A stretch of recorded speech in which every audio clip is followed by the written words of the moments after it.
I forgot to do one thing with the last requirement, and that is that I created this T account down here to show us what the value is in this asset, the put option, but I didn't post the amount from the first entry, which was when we entered into the contract. So that $360 would originally show up here as an asset on the balance sheet. Okay, so now we've got that. What happens next is it's the end of the first quarter, and Nashville now wants to prepare their financial statements. So the underlying question they asked is this the right value that we put on the balance sheet for these put options? And of course, the answer is maybe, maybe not. It depends on what's happened to the value of this contract that we've entered into. So, and remember, this is going to be the value on the balance sheet is the option premium, the value of the intrinsic value and the time value. So the time value has actually decreased to $200, and that's logical because some time has passed.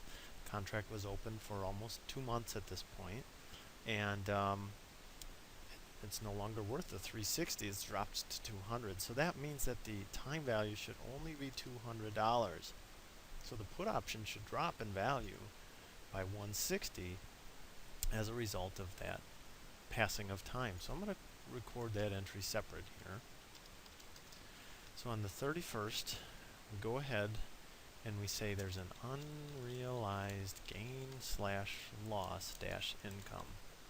Remember, because this is a speculative investment, our intention is to sell it in the near term because we're speculating, so we would take any short-term gain or loss as a result of a change in the market value and push it through to the income statement in the current accounting period.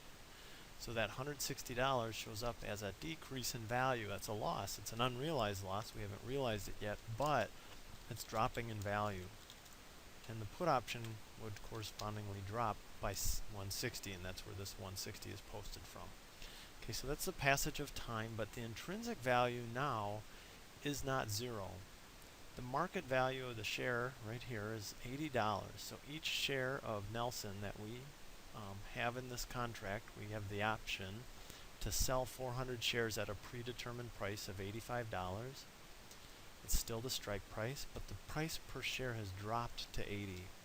What that tells me is I can go out on the open market, pay $80 for up to 400 shares, and I have a willing buyer that is contractually obligated to give me $85 for every one of those shares. That means I have a value built in. There's an intrinsic value in this contract of $5 for every share. $5 times 400. $5 times 400 is $2,000. So the value of the contract increased as a result of the change in the market value of the stock.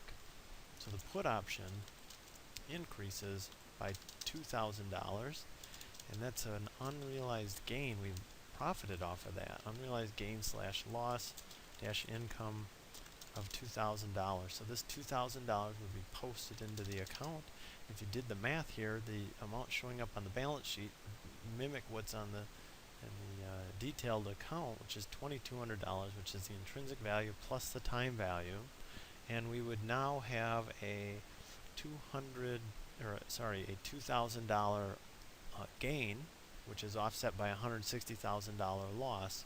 So there's a net gain of $1,840 on the balance sheet for that, on the income statement for that first quarter.